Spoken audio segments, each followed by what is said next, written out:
guys, magandang umaga. Ibaba namin yung ano guys, yung culvert na 36. Ilagay namin sa balon guys. Bigat guys. Oh. Liyok na busing. Oh. Liyok na.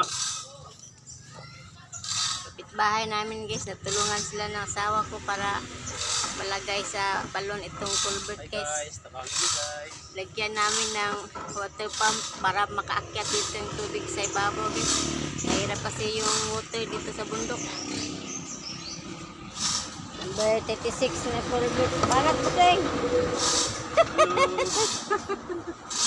Yan o. Hinila ng chin block guys. Oh. Hinila ng chin block oh. Para ilagay doon sa balon guys. Wala ko po, tinuwad dito ha.